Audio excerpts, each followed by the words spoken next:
Welcome to our weekly 3-minute therapy podcast, where we discuss various ramifications of REBT, rational emotive behavior therapy. REBT is a very powerful form of psychotherapy devised by Albert Ellis in the 1950s and started a revolution in psychotherapy along the lines of cognitive behavior therapy, away from the Freudian psychoanalytic type of therapy. And the basic premise of REBT is that our emotions come from our thinking about situations, not from situations themselves. And a particular type of thinking, that's thinking in terms of demands: must, should, supposed to's, have to's. Because I prefer to do well and get approval, therefore I absolutely must. And I'm no good if I fail. A demand on others: you must treat me well, kindly, and fairly because I prefer you to, and if you don't, you're no good, you're a rotten person. And the third area of life, the impersonal conditions of one's life, and that takes the form of, because I prefer my life to be fair, easy, and hassle-free, therefore it must be, and if it's not, that's awful, terrible, and horrible. Today, we have with us Neeraj Nanau, who is an expert in rational emotive behavior therapy, and he and I will be speaking with Sid Vega. Sid is actually, Sid, you had a profession as a banker, is that right? Yeah, I have a degree in engineering, but I never work on my field. I was a banker. It Uh-huh. seems like God gives to me was to make money, and I was very, very, very good making money. So I spent most of my life, more than 20 years, working on the banking Okay. area. Very good. And the reason we have you on as a guest, Sid, is because you have a remarkable story. You had a tragic part of your life, and you were depressed during that time, and then you pulled out of it using, I believe, some of the Stoic ideas of moral virtue. Is that correct? That's correct. Unfortunately, 7 years now, I lost my wife and three daughters on Thanksgiving night. One of that's very, very, very sad stories. Yes. I was the average Joe, that I will just deal with my feelings and emotions, never have a visit with a counselor or anything like that. This happens and literally changed your life in a blink of an eye. So since day one, I knew that I need some kind of help. I start therapy, counseling, visiting a psychiatrist. Of course, I was diagnosed with severe depression. They prescribe, benzos like Xanax, Solipant to sleep, Ambien, a full cocktail in order to cope with life, survive. As I was, that's in very short words what happened to me, Michael. Yes. Yes. So as we know, uh, you had as you had a tragic situation in your life, but as we know, situations don't cause our emotions. Our emotions are caused by our thinking about those situations. So it sounded like you had a few different emotions. One was great sorrow, great grief, mourning the loss, but you also felt depressed about that. Is that correct? Yeah, you can include to that. I develop agoraphoric behavior, lots of anxiety, the whole package, basically, Michael. Right, The whole, right, sadly, right. sadly, the whole package. So, in terms of disturbed emotions, grief, mourning, sorrow are not disturbed emotions. They're appropriate to the situation. But in terms of disturbed emotions, you also had depression and anxiety. So, my hypothesis is you also had some musts and shoulds, some demands in there. Neeraj, did you have thoughts about that? Yeah, so Sorry, I again? want, I'm sorry. Yeah, go ahead. yeah, yeah. So, Sid, I have a question here that with such a great loss, coping with this loss, I think you did a brilliant job in coping with this loss. But can you tell us what was the journey? What was how you came out of it? Okay, yeah. Like when we're kids and we something happens to us, we usually run and we hide behind our mama's skirt, like for her to defend us. When we grow up, and mainly on the West, where I was raised Catholic, so usually people we tend to run towards God and hide, for Him to save us. I consider myself a very, very intellectual person. I knew that God has, if there is a God, because I'm not assuring that there is a God.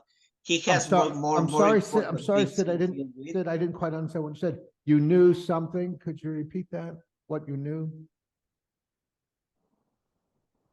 Yeah, no, I was selling that. I was saying, Michael, that since I was at my first approach as a human being and raised as a Catholic was to run and try to hide myself behind God. I was raised Catholic. Oh, I I see, was yeah. saying, to Naya that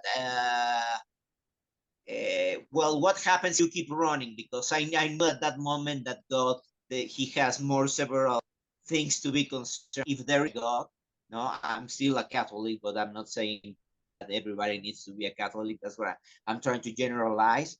So how I cross path with this philosophy called Stoic philosophy. It's an ancient philosophy that it's a post Hellenistic philosophy, mainly that it's one of the derivatives from Socrates. Yeah, that's Stoicism. And That's somehow it Stoicism. Is that came. correct? Come again? You're referring to Stoicism. Yes, I'm referring to Stoicism. I crossed with it conscientiously. I was looking forward to it, and thankfully, it was the thing that I can say it's still cure me. I'm already I haven't taken any prescription medication since 2 years now. No, I'm very happy about that because I always see Xanax and Ambien and such things just approaches, but I didn't feel comfortable with them. I will never feel I will never like to be dependent all my life to have some kind of prescription, to cope every single day. So I'm going to speculate that everybody at this forum, we already know what the philosophy represents and what it's entitled. However, we are talking. I'm saying that in few words that moral virtue, it's that cures me and still cures me. About all I'm the sorry, patients. I didn't understand the last sentence. Could you repeat your last sentence again, Sid? Sorry. Yeah.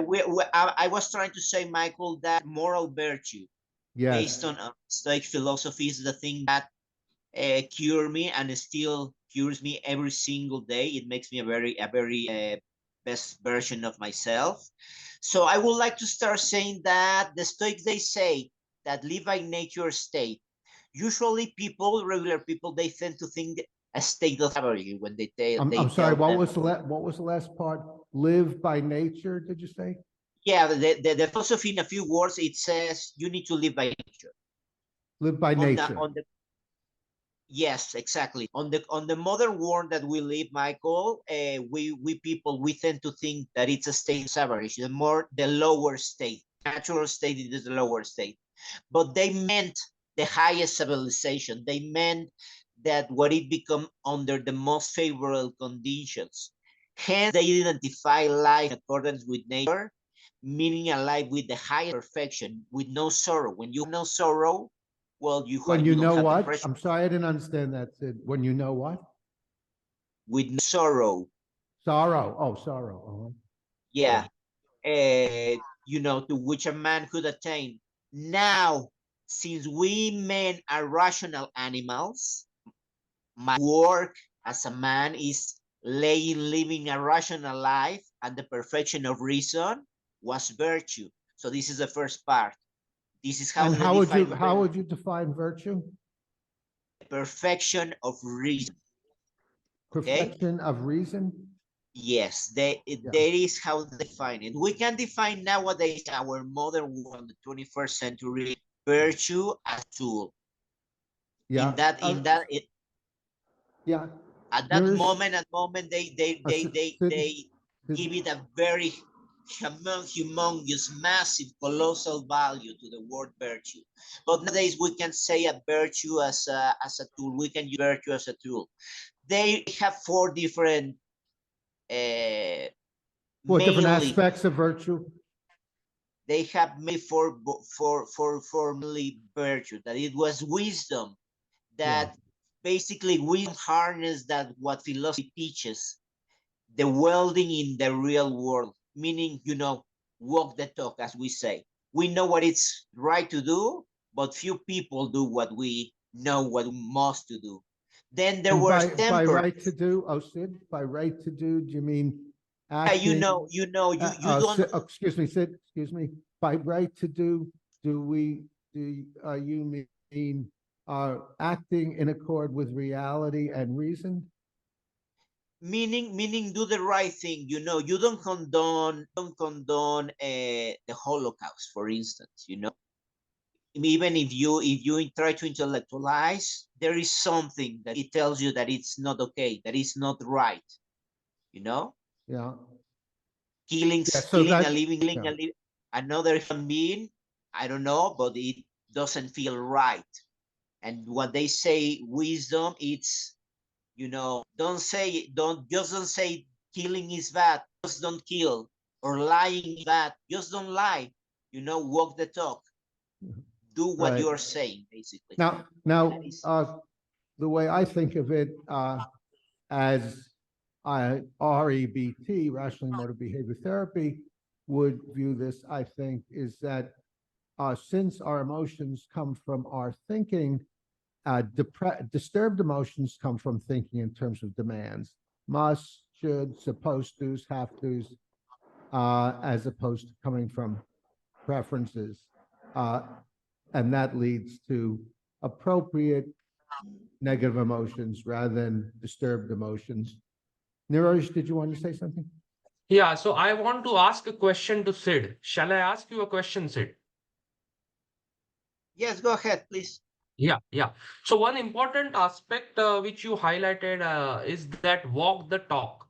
So I want to ask a question that whatever virtues defined in Stoicism, which you understood first theoretically, and then you applied it in your real life situation. Okay. So how did you apply it in your real life situation? What was the journey? Okay, see, it's we know that we humans, we live in two different states. The conscious state, like right now, that we can use words, understand, articulate emotions, and there is the subconscious, right? That it doesn't speak English, nor Spanish, nor Latin, nor Russian. It is an abstract way to function. Time, it doesn't apply in the same way. We don't feel time in the conscious way as we do on the conscious way. So for these Stoics, they say that they were four primary passions, meaning that those passions came from the soul, the subconscious. Okay, those passions, and this is what it clicks to me. They were delight, they were grief, as Michael said, they were desire, and were fear. All of them were excited. All of them were excited by the presence or the prospect, fancied good or ill. What I try to see, what prompted desire by its prospect caused delight by its presence, and prompted fear by its prospect caused grief by its presence. Those two of the primary passions had to do with good and two with evil. And then we can complete now about moral virtue. This is the moral path. When we talk about moral, we talk about good and bad. I'm going to talk about good and evil, as they used to say. And it was the business of the philosophy to fight against them. Nor was this strife a hopeless one, since the passions were not granted nature, but were due to false opinion. they originated voluntary judgments and owe their birth of the lack of mental sobriety. You know, when there is too much noise around all of us all the time nowadays. Oh, You know, and Sid, that can I also would translate mental sobriety as